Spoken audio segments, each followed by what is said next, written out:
My parents kept it secret that my sister had been having an affair with my husband for months. My mother always dismissed it, saying favoritism was just in my head, a figment of my imagination. But the evidence. It was my entire childhood, laid out like a painful timeline. Honestly, you reach a point where you either start gaslighting yourself, twisting your own reality, or you just accept the brutal truth. You were the practice kid, and your younger sister arrived as the main event. For years, I battled my own mind, trying to convince myself it was just my anxiety, that I was overreacting, seeing too much in insignificant moments. But when you stack enough tiny things together, they don't look tiny anymore. They form a pattern. And that pattern was my parents applauding my sister's every breath, while treating my life like some quiet background project they kept forgetting to finish. I grew up in an unremarkable American suburb. You know the type: small lawns, creaky mailboxes, and neighbors who know when you change your curtains. My parents worked regular jobs. Nothing glamorous, just enough to keep the bills paid, though they still managed to complain about money every single month. I was the older daughter, the first experiment. The baby whose photos were taken in second-hand clothes and bargain bin shoes. And then my sister arrived. Suddenly, there were lavish-themed birthday parties, matching outfits, and my mother would actually say things like, "We got it right this time," laughing as if it were a harmless joke. I'd bring home straighter report cards, which were met with a shrug and, "That's what we expect from you." Meanwhile, my sister's perfectly average grades were celebrated like she'd won some national award. My trophies gathered dust on a hallway shelf. Her kindergarten drawings framed on the living room wall. I kept telling myself it would get better, that once we were adults, my parents would stop treating us like contestants in some bizarre family talent show. I pictured this future, you know. Us all sitting around a table, sipping coffee, finally equals. My mother would lean in, "We were hard on you, but it's because we knew you could handle it." And I'd instantly understand everything, feel grateful instead of so deeply resentful. That conversation, of course, never happened. What did happen was that I moved out as soon as humanly possible, desperate to build a life where I wasn't just the backup character. In my early 20s, I landed a receptionist job at a downtown medical office, one of those places that always smells faintly of disinfectant and stale coffee. And that's where I met him, the man who would become my husband. He walked in one day as a patient, made some goofy joke about the waiting room magazines, and somehow, we ended up talking long enough that my coworker had to clear her throat twice to remind me there were other people in line. He remembered my name the next time he came in. And I remember thinking, that's ridiculous. Why would anyone remember me when there were always more interesting people around? But he did. Every single time. It was like he actually saw me, not as the older one, or the responsible one, but as an individual, a person with an actual personality. We started dating. We moved into a small apartment that, let's be honest, never stayed clean for long.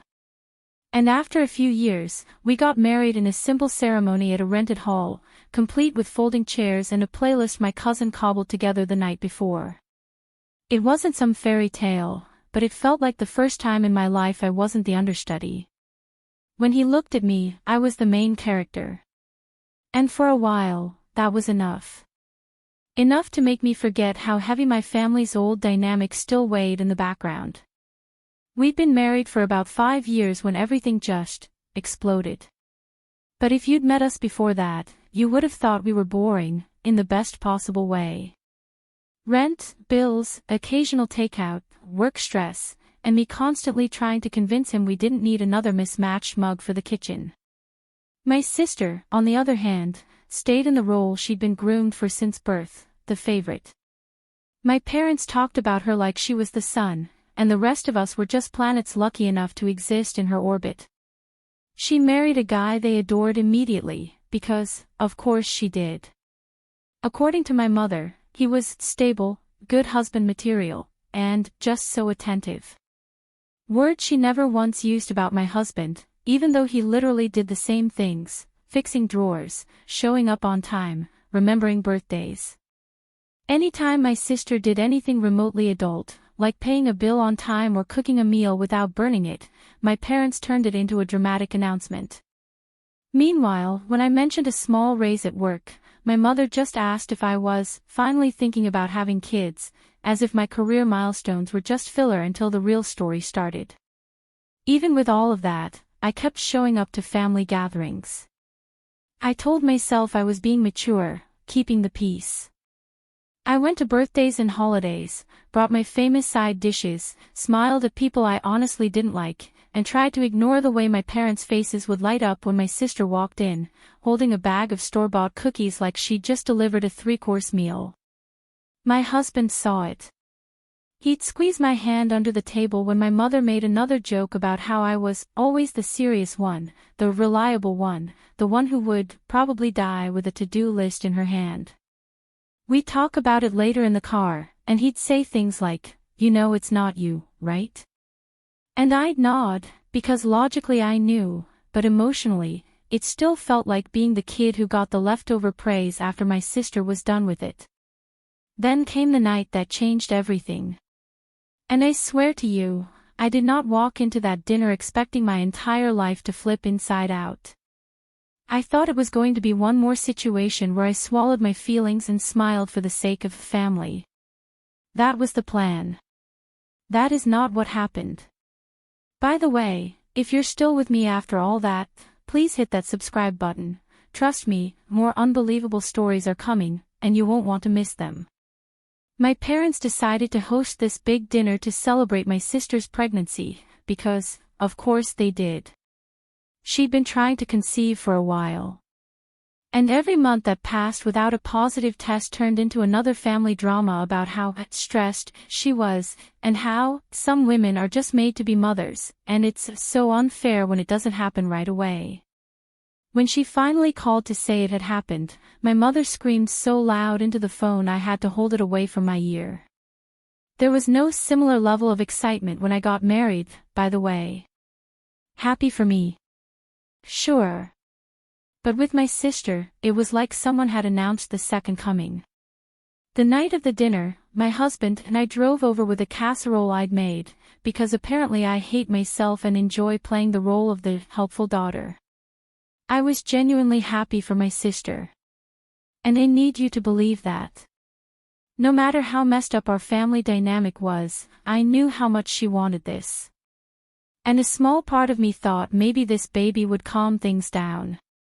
Like, maybe my parents would finally have something else to obsess over besides comparing their daughters. We walked into the house. And the smell of roasted meat and garlic hit me, along with the sound of everyone talking over each other in that loud way my family thinks is charming. My sister was already there, glowing in that annoying pregnancy way, one hand on her belly even though she wasn't showing yet. My mother hovered around her like a nervous extra, constantly adjusting pillows, offering snacks, fussing over how much water she was drinking. My father sat at the head of the table, bragging about how he was finally going to be a grandfather, like he hadn't had another child sitting right there for decades. During dinner, the conversation, predictably, revolved entirely around my sister and the baby. Names, nursery colors, stroller options, some endless debate about whether she'd take maternity leave for longer than a few weeks. My husband tried to involve me with small comments, but every time I opened my mouth, my mother redirected the focus back to my sister like it was her job. At one point, one of our cousins made a joke about how my sister has always been good at getting men wrapped around her finger, and people laughed. My sister and her husband exchanged this weird, tiny look that immediately made my stomach clench. It was quick, like a flicker. But I saw it. And when you grow up reading micro-expressions to figure out if you're about to be ignored or criticized, you learn not to dismiss those flickers. I told myself I was being paranoid, that I was projecting old feelings onto a harmless moment. And I kept smiling. I laughed at the right places. I passed dishes around. I asked the baby-related questions you're supposed to ask. I tried to ignore the knot in my stomach. After dinner, I excused myself to use the bathroom. On the way back, I walked down the hallway past the kitchen. And that's when I heard my parents talking in that low, serious whisper they use when they think they're being subtle. I didn't mean to eavesdrop, but the word secret catches your attention fast, especially when it's said in that tone. My mother's voice was sharp, not nervous, but firm, like a decision had already been made. She said something like, "We can never tell her. Do you understand? It would destroy everything, and she does not need to know that kind of thing." My father murmured something back about a mistake and protecting the family. And then he said my sister's name, followed by the words "months ago," and "we already decided." I froze in the hallway, halfway between the bathroom and the living room.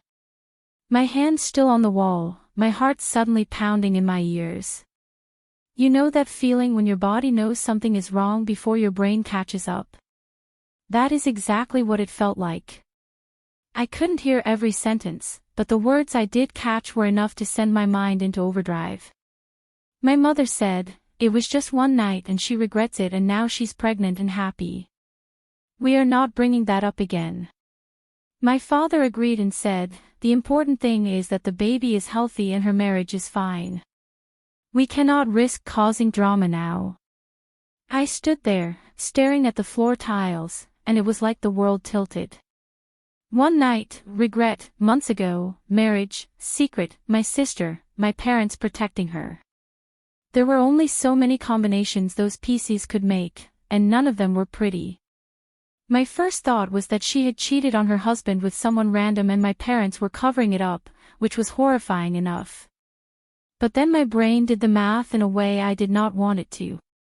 Lining up the weird look at dinner, the little jokes about how she gets men's attention, the fact that my parents were terrified of the truth getting out now when she was pregnant with a baby everyone assumed belonged to her husband, and then a thought slid in. Quiet and disgusting. And it was like my stomach dropped straight through the floor. There was one man whose involvement would blow everything up. One man whose betrayal would not just be another ugly family secret, but a nuclear bomb. My husband. I tried to push that thought away so fast that my head hurt. Because the idea that my parents would be calm about that they would stand there plotting to keep it from me, felt like something out of a nightmare. I wanted to believe I was being dramatic. I really did. I walked back into the living room on autopilot, forcing my face into something that looked neutral. I made some excuse about not feeling well and told my mother we had to leave earlier than planned. She barely looked at me when I said it. She was too busy adjusting my sister's blanket on the couch. My sister waved and blew a kiss from her spot on the recliner, and my husband put his arm around my shoulders as we walked out, like he was the supportive partner in some family commercial. In the car, he asked me if I was okay, and I heard myself say I just felt a little sick, maybe something I ate. He nodded and talked about work deadlines for the rest of the drive while my brain replayed that conversation from the kitchen on a loop. That night, I stared at the ceiling next to a man I had promised to grow old with and realized I did not know if he had touched my sister or not. Do you have any idea how insane that feels? To be lying inches away from someone and suddenly wonder if they have been inside your own sibling.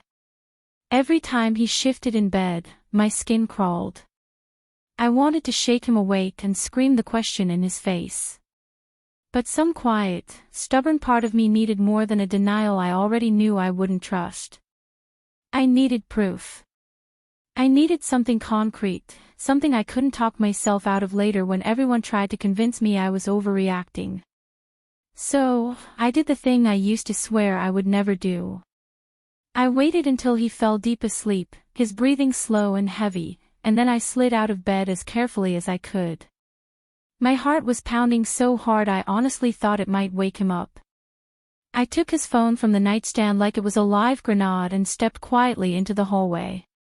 There was enough light from the bathroom to see the screen. I knew the passcode because, of course, I did. We had always been that couple who had nothing to hide.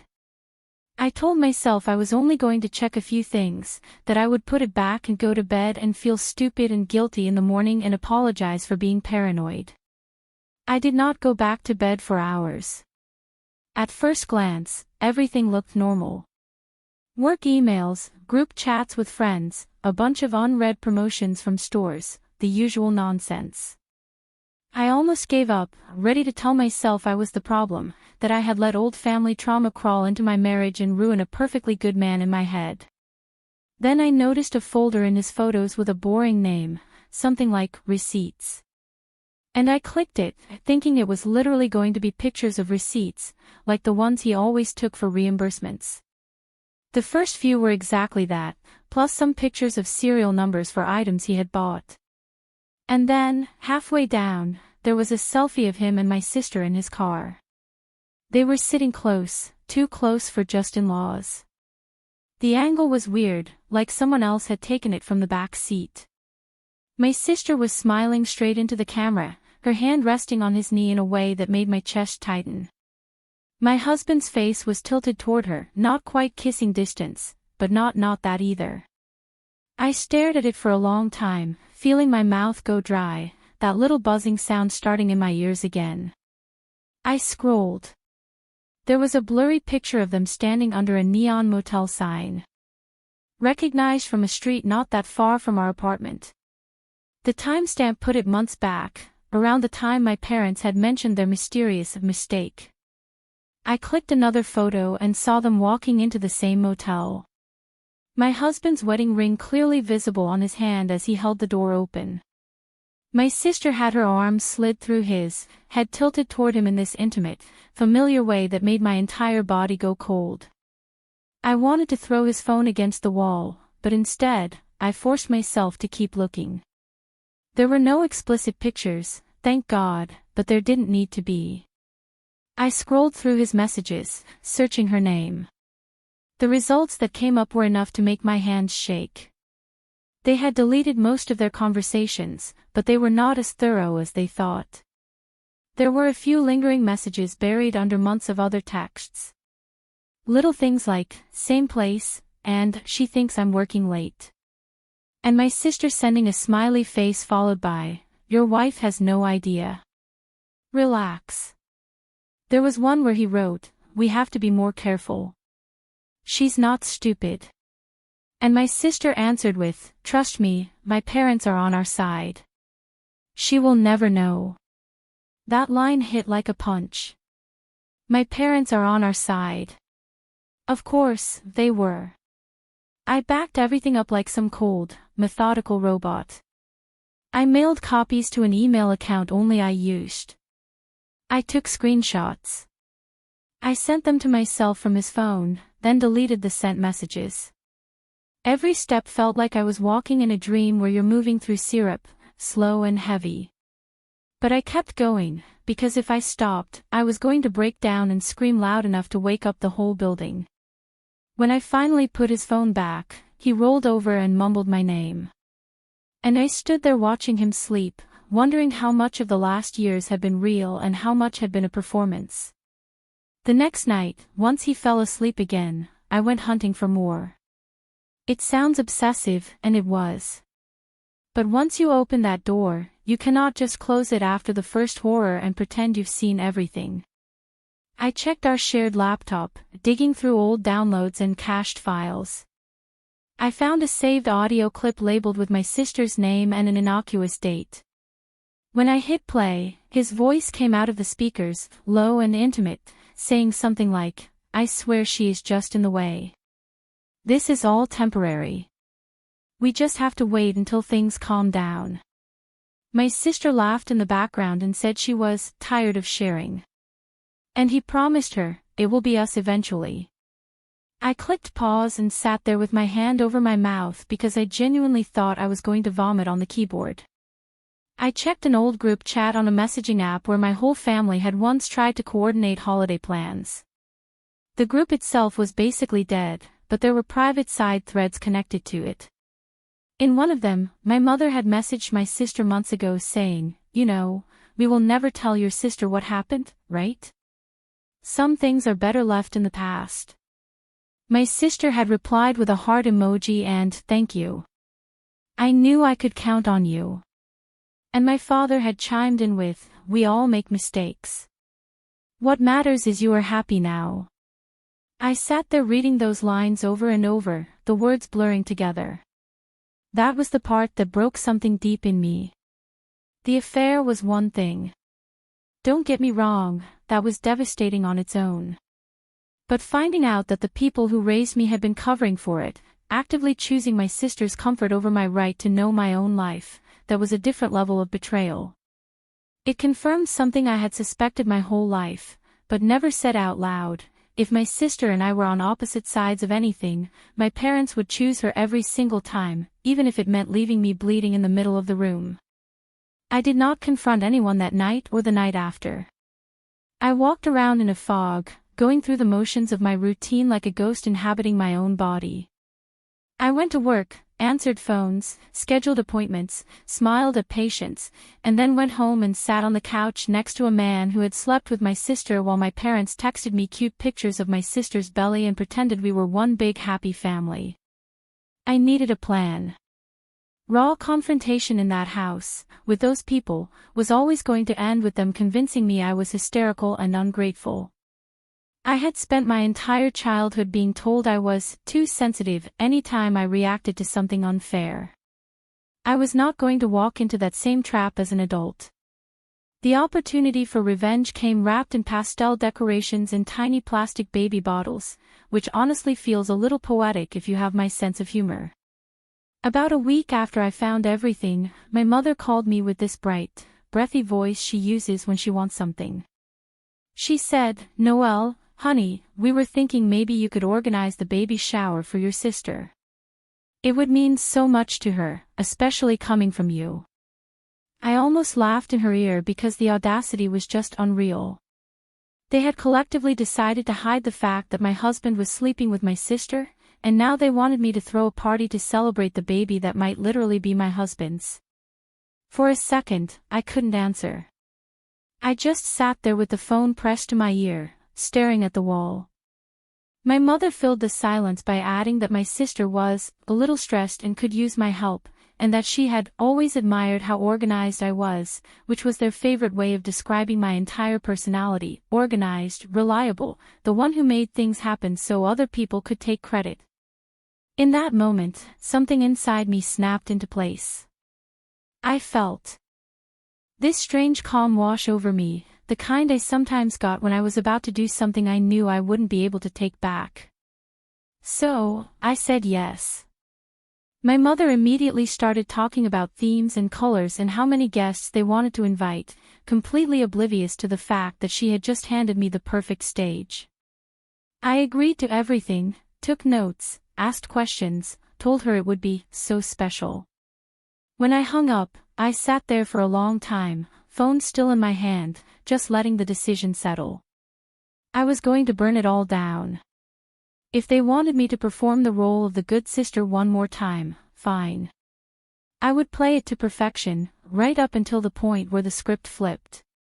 The next weeks were a blur of quiet planning. Outwardly, I was the picture of cooperation. I texted my sister asking about guest lists and food preferences. I called my mother for input on decorations. I pretended to care about diaper raffle ideas and party favors. Underneath that, I was curating evidence like I was building a case, not for court, but for the court of public opinion, which in my family mattered way more.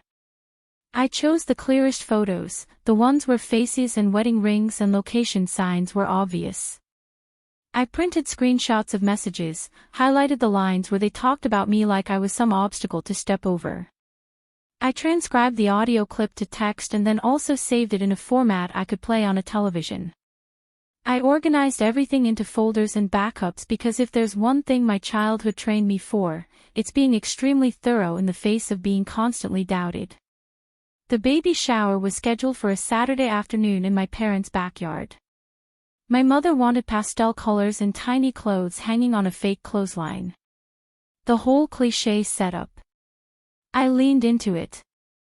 I helped hang decorations, arranged tables, made sure the snack trays looked perfect. My sister arrived in a floaty dress that clung to her bump, soaking up every compliment like sunlight. People hugged her, touched her belly without asking, took pictures for that social media app everybody uses, posting captions about the cutest mom-to-be.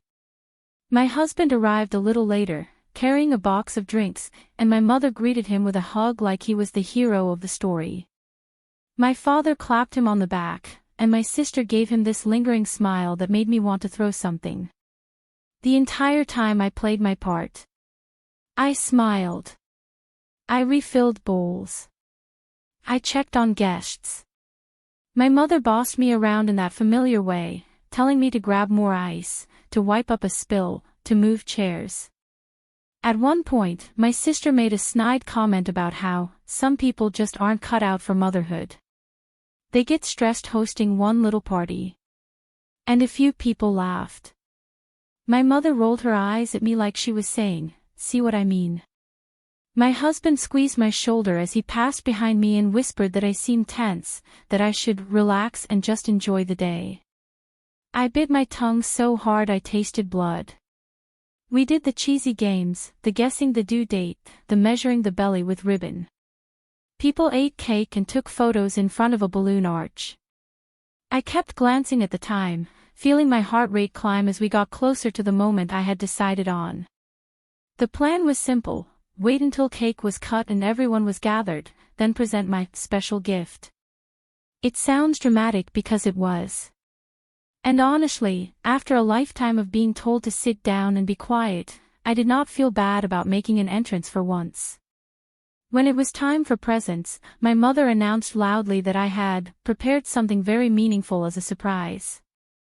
She asked everyone to gather around, practically buzzing with second-hand importance. My sister sat in a chair in the center of the yard, surrounded by gift bags and tissue paper, smiling like she was the star of her own show.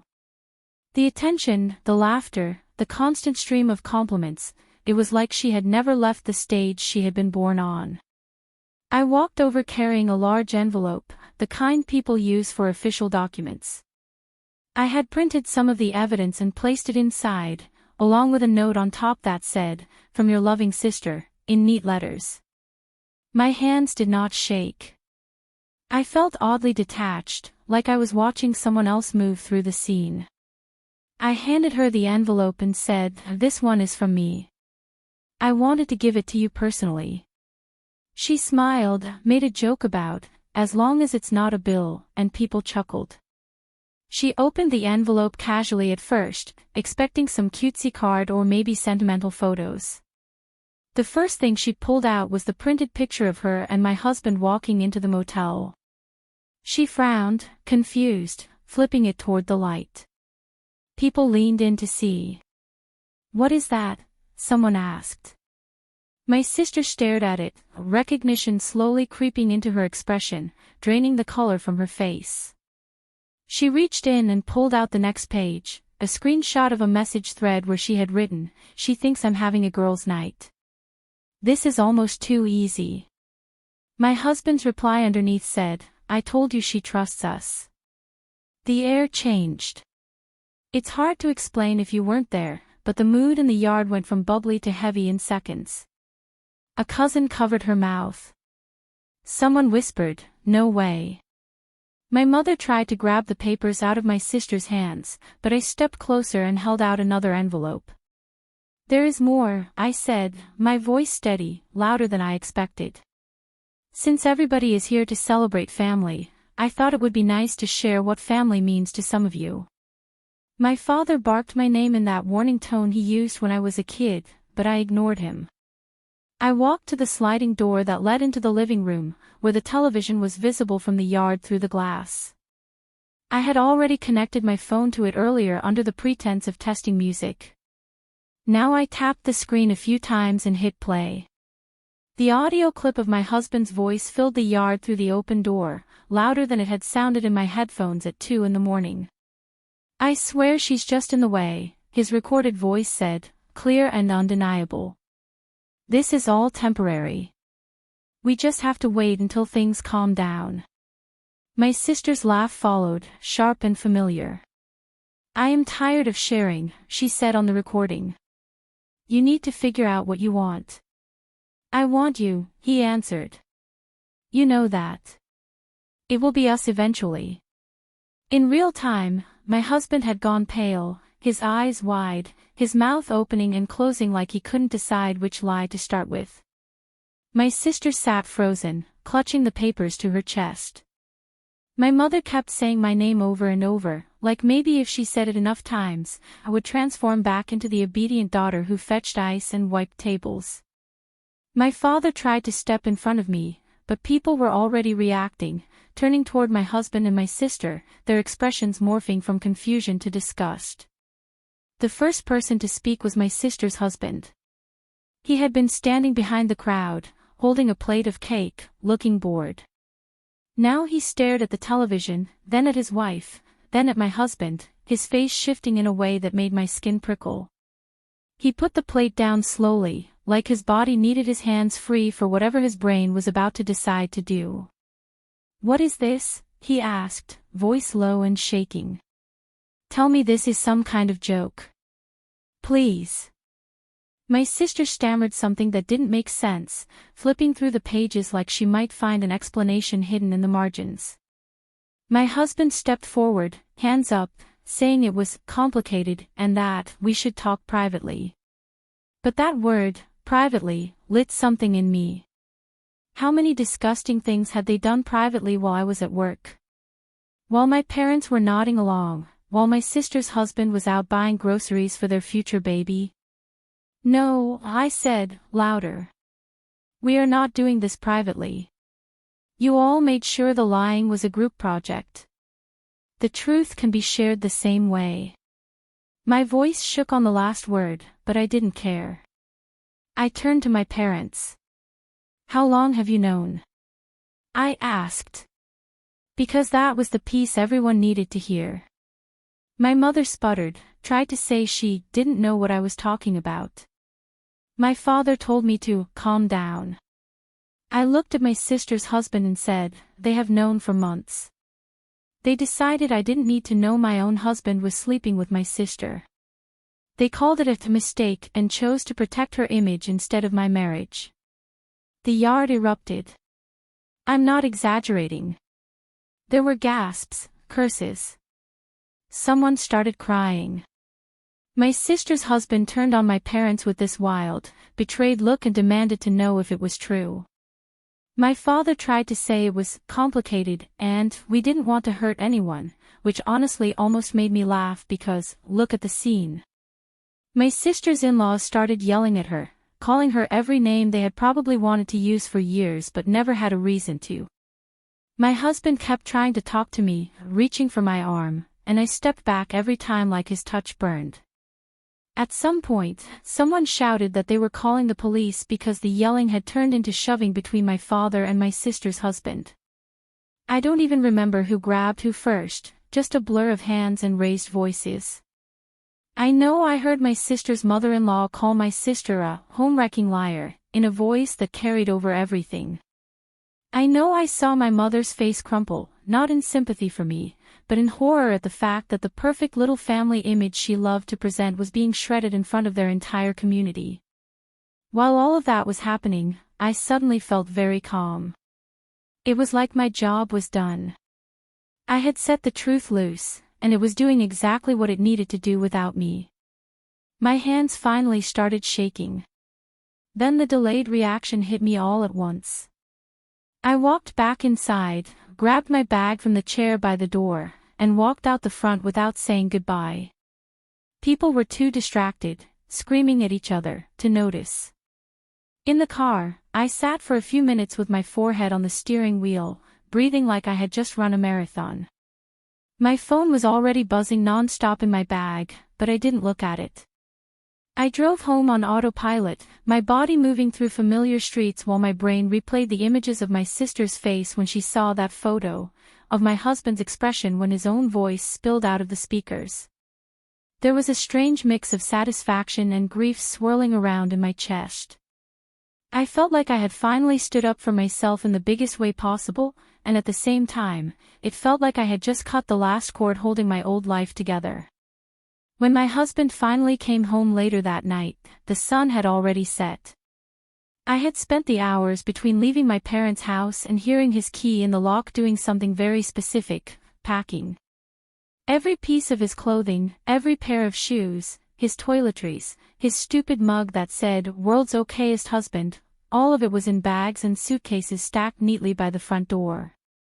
I had taken his name off our joint accounts earlier that week when I was collecting evidence, so the financial part was already underway. The only thing left was physically removing him from my space. He walked in, saw the bags, and went instantly into damage control mode. He tried to come closer, hands out like I was some skittish animal he needed to soothe. "Noel, listen, please. We need to talk about what happened." He started, already layering on the excuses. He said he had been confused, that things between us had been off for a while, that my sister had come on to him, and he had been weak. He called it a mistake, like my parents had. He said it was over, that he loved me, that the baby might not even be his. He actually said that. He begged me to consider working through it because marriages go through hard times. I stood there with my arms crossed, feeling weirdly detached again. I told him I had already filed for divorce, that he would be served officially soon. I told him his things were outside and there was nothing left for him here. He tried to remind me of our good times, of our wedding, of the bills we had paid together. Like nostalgia could erase the image of him walking into a motel with my sister. When he realized I was not softening, he switched tactics and started blaming her, saying she had manipulated him, that she had always been jealous of me, that my parents had encouraged her and he had felt trapped. He kept saying, "I did not want to hurt you," which almost made me laugh, because what exactly did he think was going to happen when he did what he did? I did not scream. I did not cry. I told him to leave. He eventually realized I was not bluffing, grabbed as many bags as he could carry, and walked out. I locked the door behind him and slid down to the floor, finally letting myself sob the way I had not allowed myself to in days. It was ugly and loud and snotty, the kind of crying you would never want anyone to witness. After a while, the tears stopped on their own, leaving me with a pounding headache and a house that suddenly felt too quiet. The messages from my family started the next morning. My mother sent a long text that started with, "I cannot believe you would do something so cruel," and went downhill from there. She called me jealous, petty, vindictive. She said I had humiliated my pregnant sister in front of everyone and ruined her special day. She accused me of overreacting, of not understanding that people make mistakes, of being selfish. Not once did she mention the fact that my marriage had been destroyed by one of those mistakes. My father sent a shorter message threatening to cut me off financially, which was hilarious because they had never actually helped me with anything beyond a guilt trip loan I had already paid back years earlier. My sister, of course, took to that social media app, posting vague quotes about toxic people who cannot stand to see others happy, and family members who betray you when you are at your most vulnerable. The comments were full of friends telling her she was strong, and that haters would not win. She did not mention that she had been sleeping with someone else's husband while pregnant by who knows who. I blocked her, and then I blocked my parents, and then I blocked their friends, because I knew the next step would be people sliding into my messages to tell me I had gone too far. That first week felt endless. I alternated between feeling like a powerful villain in my own story and like a little kid who had just been abandoned on the side of the highway. I had to go to work because bills exist even when your life is falling apart. So, I put on makeup to cover the dark circles under my eyes and went to sit behind a desk and pretend I was not checking my phone every 5 minutes for updates I claimed I did not want. My coworkers noticed something was off, but I only told one of them the full story. And when she sat there with her eyes wide and her hand over her mouth, I realized just how insane it sounded when you laid it out end to end. A few weeks later, I got a message from a number I didn't recognize right away. It was a woman who had been close friends with my sister for years, someone I had always liked in that distant way you like people your sibling brings around. She said she wanted to talk to me about something and asked if we could meet for coffee. My first instinct was to say no, because I was tired of anything connected to my sister. But something about the way she worded it, the quiet urgency, made me agree. We met at a small coffee shop a few blocks from my workplace on my day off. She looked tired in the way people do when their world has shifted under their feet. After some awkward small talk, she leaned in and told me that after everything that happened at the baby shower, she had started rethinking a lot of moments from the past year. She remembered odd comments, cancelled plans, weird feelings she had brushed aside. She mentioned that her own husband had been acting distant and secretive around the same time my sister's affair with my husband had started. She said, "I think my husband might have been involved too." She asked me, almost embarrassed, if I thought my sister was capable of juggling multiple affairs at once. I almost choked on my drink, because of course she was. That was literally her entire personality. Needing to be wanted, needing to be chosen, needing to prove she could get what other people had. I told my sister's old friend what I had found, what my parents had said, what my sister had messaged. The woman looked horrified, but also like puzzle pieces were finally sliding into place. She went home and did exactly what I had done. She went through her husband's phone. A few days later, she called me, voice shaking, but oddly calm, and said, "You were right. It was not just your husband." She had found messages between her husband and my sister, ones that overlapped with the ones I had seen between my sister and my husband. Like my sister had been double-booking her affairs around her other commitments. There were explicit messages, pictures, and even references to meeting up when my sister's husband was at work. It was like watching the same disgusting movie in a slightly different theater. Her husband did not deny it when confronted. He tried the same pathetic lines about being confused, pressured, seduced. It ended with him storming out and her calling the police later when he came back drunk and started pounding on the door. She filed for divorce. She also filed for a restraining order after he tried to corner my ex at some gathering and things almost got physical. The police got involved, reports were filed, and my sister's name ended up in a few of those documents as the other woman. For someone who cared so much about reputation, that had to sting. Meanwhile, the official divorce process between me and my ex dragged on. He tried to argue in mediation that he had contributed more financially, that he deserved a bigger share of the house, that I was being vindictive. My lawyer, who was worth every dollar, calmly pointed out that most of his supposed extra contributions were not documented the way he claimed. In the end, we split the assets evenly. There were no kids, thank whatever higher power you believe in. So, there was no custody battle, just a slow untangling of bank accounts and debts. It took almost a year from the day I filed to the day I walked out of the courthouse with the final decree in my hand. During that time, my sister gave birth. I didn't go to the hospital, obviously, but this is the kind of town where news travels fast. I heard through mutual acquaintances that she had a healthy baby, that my parents were over the moon, that pictures of my sister looking tired but glowing were circulating online with captions about the hardest and most beautiful day of my life. My sister's husband, however, had apparently become more distant the closer they got to the due date. He had moved out for a while after the baby shower chaos, then come back, then left again, bouncing between anger and guilt. Eventually, he requested a paternity test. He went through the court to make it official, which tells you how little he trusted my sister at that point. She tried to refuse, saying it was insulting, that he was stressing her out, that he was harming the baby with his negativity. The court did not care about her feelings. They ordered it anyway.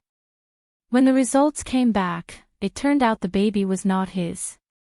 It also was not my ex's. It belonged to my sister's friend soon-to-be ex-husband, the same man who had tried to fight my ex at that chaotic event and ended up with a restraining order. You would think at some point this story would start feeling unbelievable, like some over-the-top soap opera, but I promise you, seen from the inside, it just felt like a logical extension of who my sister had always been. She had never been satisfied with the attention she had. She always wanted more, always pushed boundaries, always tested how far she could go. The difference now was that the consequences were landing instead of being cushioned by my parents' protection. The court ruled that the biological father was responsible for child support whether he liked it or not. He had to pay a monthly amount until the kid turned 18. He tried to argue that he had been lied to and shouldn't have to pay, but that didn't fly. My sister's soon-to-be ex-friend ended up with a decent settlement in her own divorce, including part of their house and some savings, which was one tiny piece of good news in the middle of this mess. My sister's husband finalized his divorce, too, walking away without any obligation to my sister or the baby, which honestly was the bare minimum of fairness after what happened. My parents, of course, blamed me for all of it. In their minds, if I had kept quiet and handled things privately, nobody else would have gotten hurt. They conveniently ignored the fact that the hurt had started the moment my sister decided that other people's vows were just background noise. Word got around about their role in covering things up. Extended family members started distancing themselves. People from their church, the kind who love gossip almost as much as they love pretending they don't gossip, began whispering about how my parents had protected the wrong child and left the other to fend for herself. They stopped going to certain events because the looks and whispers were too much.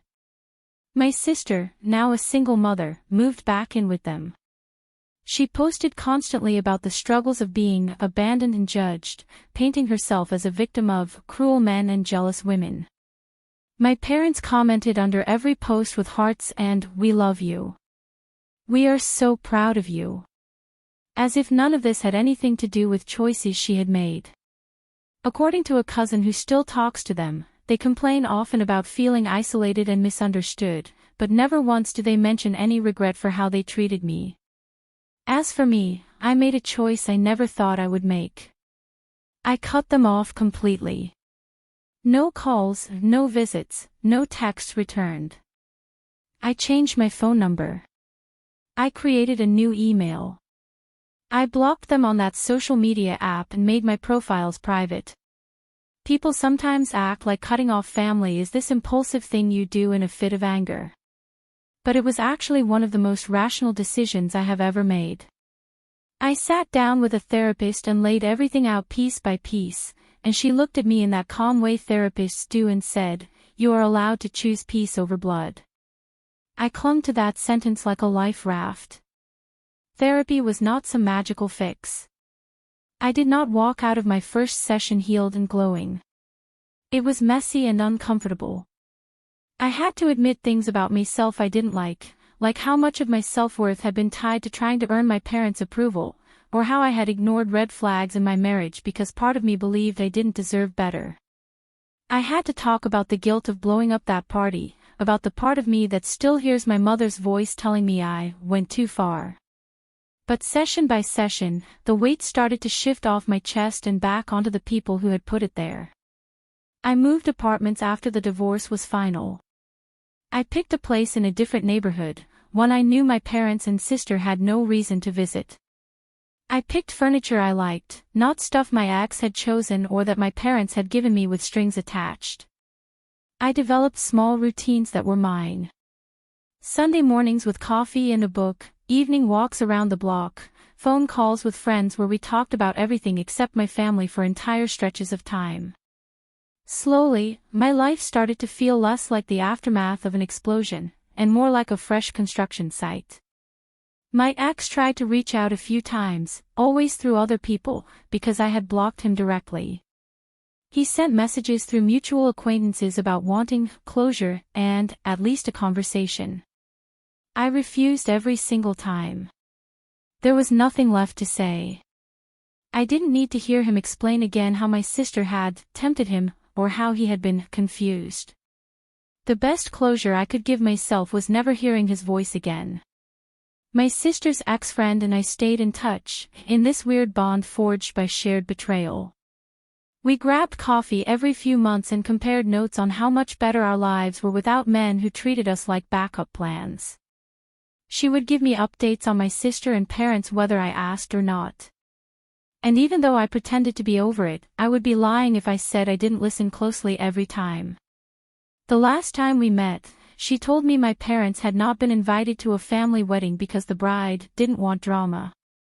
My sister had apparently posted some long rant about feeling abandoned, and my parents had responded with a string of comments about ungrateful people and after everything we have done.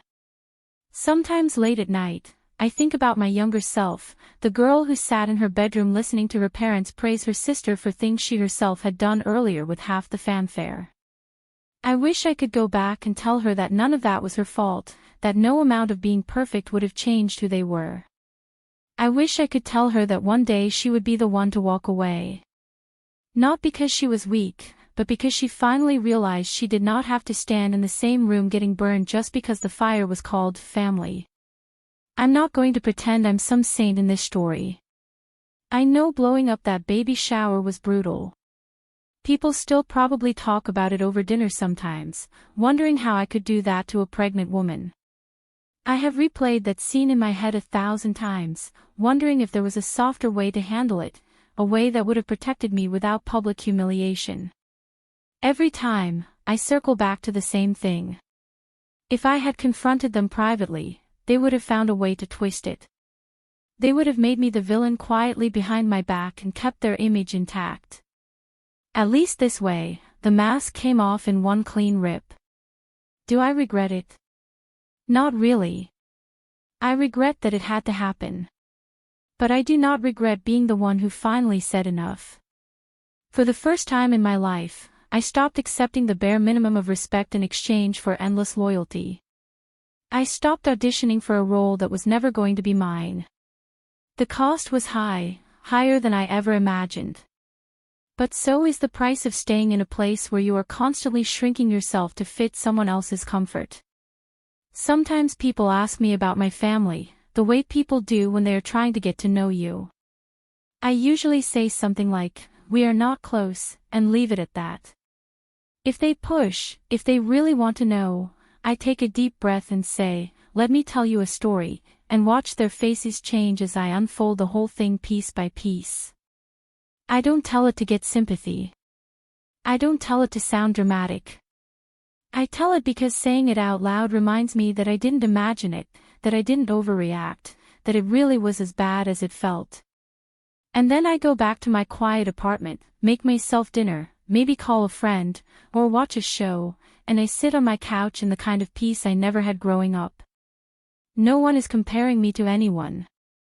No one is asking me to fix their mess.